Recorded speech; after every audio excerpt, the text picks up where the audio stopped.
Kama ni mara yako ya kwanza unatembelea chaneli yetu ya Top 5 Media, tunakuomba ubonyeze neno subscribe, kisha kwa chini itatokea alama ya kengele. Tunakuomba ubonyeze kengele hiyo ili uwe wa kwanza kupokea taarifa katika chaneli yetu. Asante.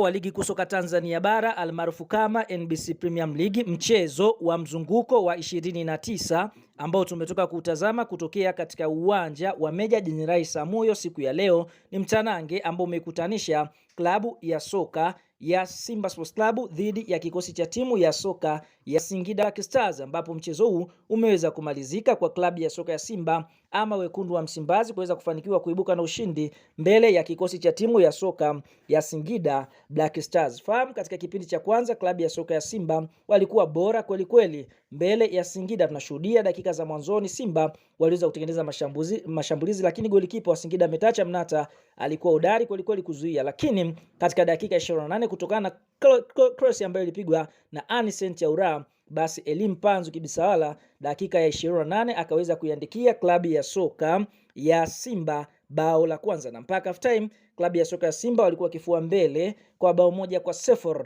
Katika kipindi cha pili Simba wakarejea na moto ule ule. Tunashuhudia dakika ya 58 kupitia penetration pass ambayo ilipigwa na mchezaji Neo Maema ikaweza kufika kwa Elim Panzu, kisha Elim Panzu kupiga cross ambayo imeweza kuingia ndani na kumkuta Anicent Yaura na kuweza kuiandikia klabu ya soka ya Simba bao la pili, na mpaka mwamuzi wakati anapuliza kipenga chake, basi Simba Sports Club wameweza kufanikiwa kuondoka na alama 3 katika mchezo wa mzunguko wa 29, huku wakiwa wamesalia na mchezo mmoja. Bado matumaini ya ubingwa yapo kwa Simba, huku wakiombea njaa klabu ya soka ya Yanga Sports Club. Ikumbukwe watani zao nao pia wametoka kushinda dhidi ya kikosi cha timu ya soka ya TR United. Kwa hiyo kwa sasa kinachosubiriwa ni mchezo wa mwisho ambapo Simba watakutana na KMC wakiwa nyumbani katika uwanja wa KMC Complex, huku Yanga wakicheza dhidi ya JKT Tanzania. Kama Yanga atapoteza mbele ya JKT Tanzania na Simba kushinda, basi Simba watakuwa mabingwa,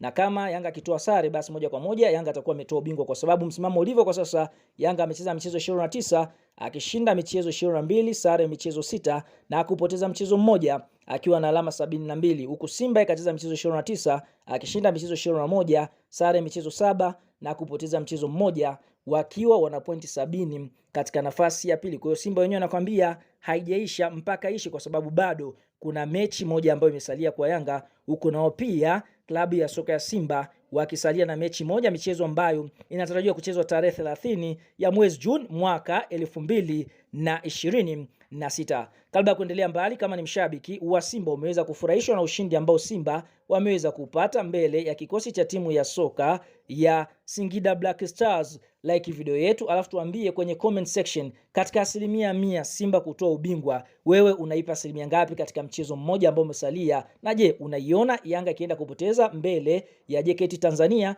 Shuka hapo chini kwenye comment na sisi tutakuja kuyasoma maoni yako. Sasa mara baada ya mchezo wa klabu ya soka ya Simba Sports Club na klabu ya soka ya Singida Black Stars kumalizika na klabu ya soka ya Simba Sports Club kuweza kufanikiwa kuibuka na ushindi wa mabao 2-0 kupitia aliyekuwa meneja habari na mawasiliano wa klabu ya soka ya Simba na klabu ya soka ya Yanga, ndugu Haji Sunday Manara ameweza kutoa neno kwa ushindi ambao klabu ya soka ya Simba wameweza kupata. Ameweza kuandika hivi: hongera Kolo, naona mnashinda lakini hamna furaha. Hakika Yanga Sports Club, klabu kubwa, tutakwenda kutoa ubingwa huu tena kwa mara ya 5 mfululizo. Kama nilivyosema hapo awali, Yanga Sports Club ni klabu kubwa ambayo itakwenda kutoa ubingwa huu back to back kwa mara ya 10 mfululizo. Hapa Haji Sunday Manara anamaanisha kwamba licha ya Simba kushinda, lakini hawana furaha kwa sababu bado Yanga Sports Club anaongoza ligi na akiwa amesalia na mchezo mmoja mkononi, ambapo kwa upande mwingine kama akifanikiwa kushinda mchezo huo dhidi ya JKT watakuwa mabingwa. Kwa hiyo anaamini kwamba Kolo ama Simba hawataweza kutoa ubingwa huu msimu, kwa sababu karata bado ipo upande wa klabu ya soka ya Yanga Sports Club.